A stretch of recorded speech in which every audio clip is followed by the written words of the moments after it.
everybody. This is Roy Doyle with the Arkansas Showcase, and we've got a great treat for you today.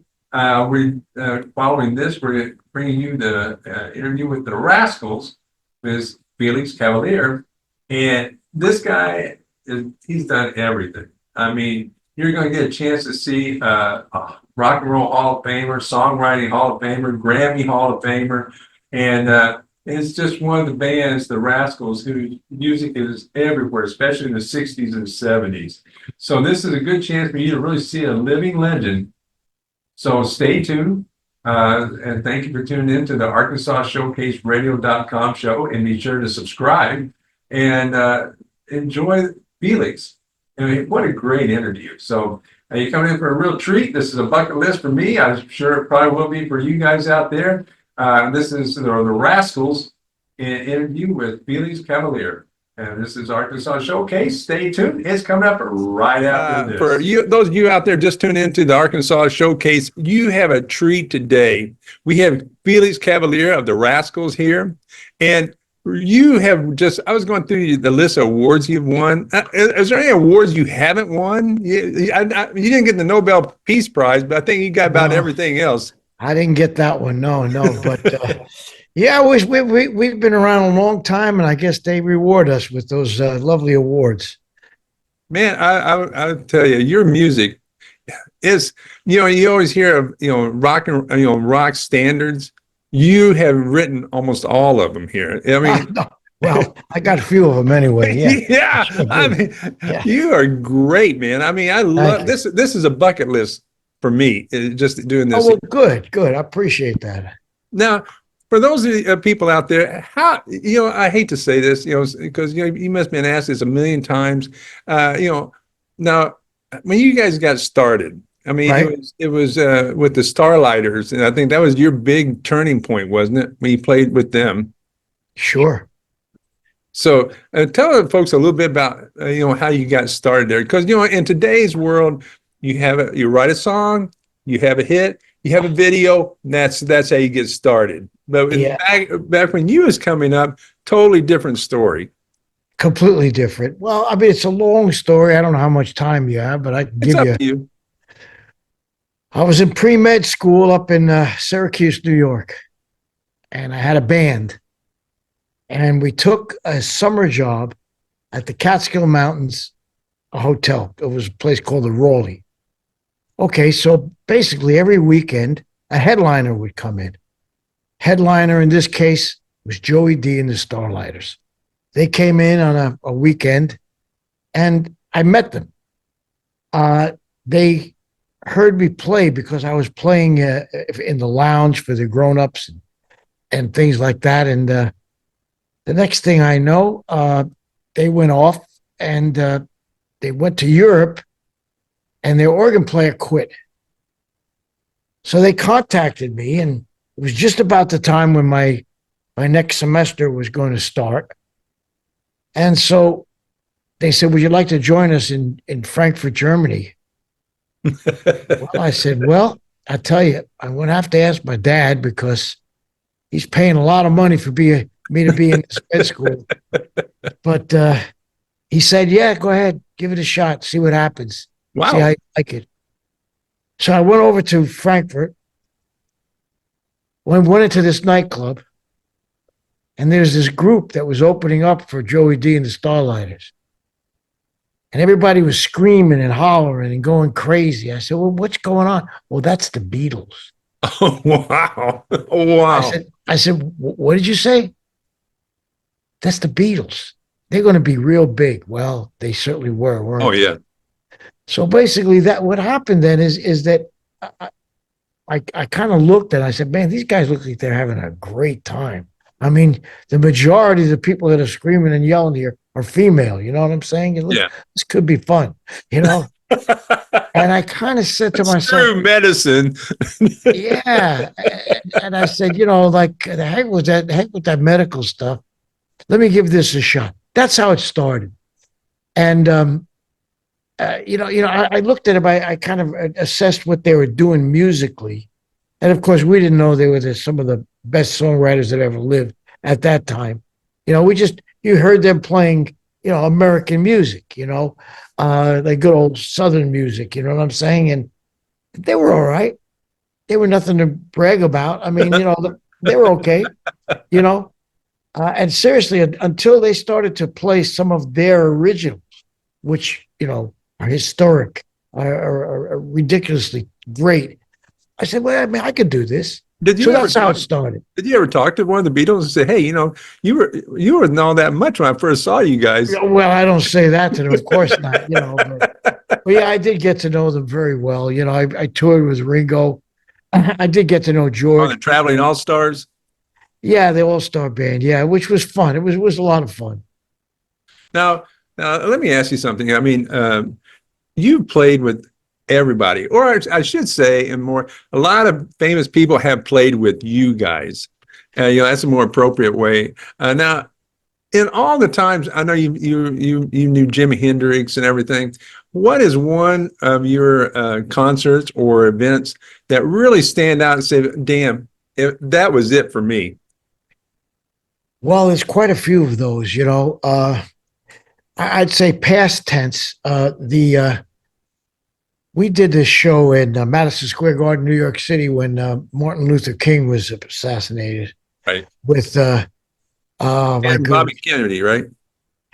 Well, yeah, but this particular show was for him, and basically it had Sam and Dave. It was one of the last times I saw Jimi Hendrix. It had Aretha. It had Sonny and Cher. I mean, it was probably one of the best shows I've ever been part of. It was really fun. That stands out. And then of course, working with James Brown one time, that really, really, really stood out. You know, uh, Now, how come you guys never took any James Brown's moves on the stage? can't do it. Spirit is willing, but the body just doesn't respond. Yeah, because now my dog, when you say James Brown, he goes crazy. I don't understand it, but Really. yeah. But now, when you guys, after you guys got going, now what was the one time you said, "Hey, I'm a damn rock star"? Well, I don't know if I ever said I'm a rock star. I just knew I was having a great time. Actually, our guitar player at the time, Gene, he was very content to be a rock star. You know, but we just kind of like we're at the beginning.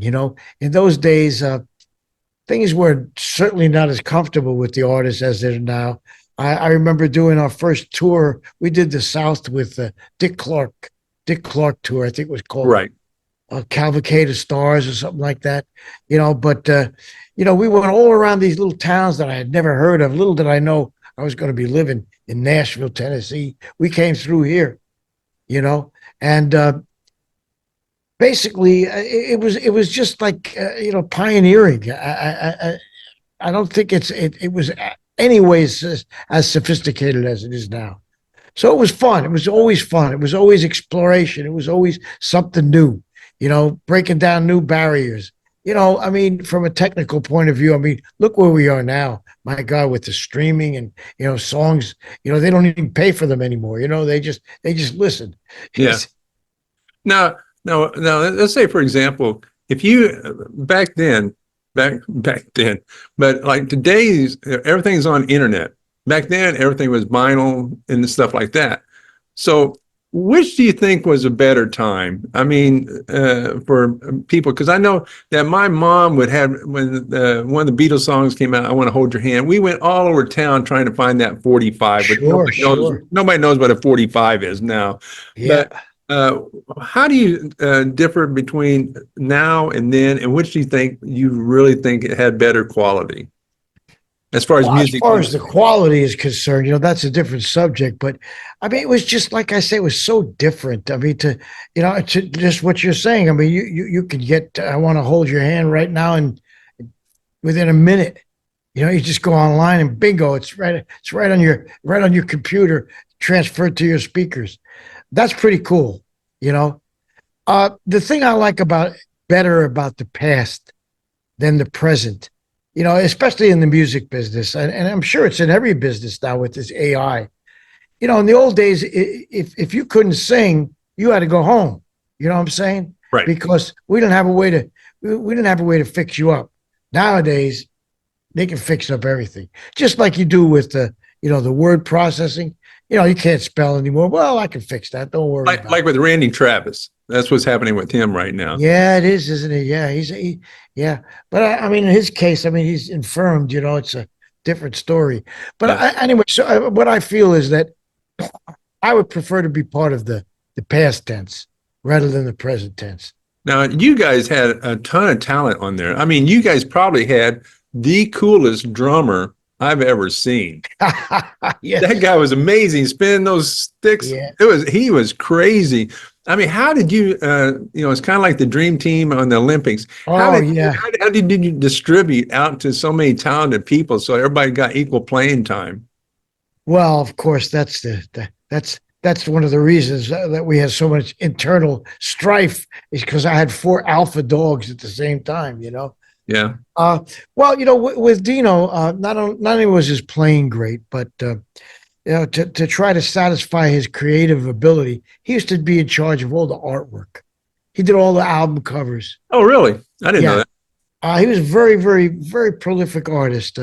He uh, he kind of educated himself doing that, and he became quite an artist. He did a lot of album covers for other people as well. Yeah, because every time I see one of you guys' videos, like on Ed Sullivan and stuff like that, even though sometimes you guys had those knickers. Yeah, yeah, yeah. Well, I'll tell you, we had this idea.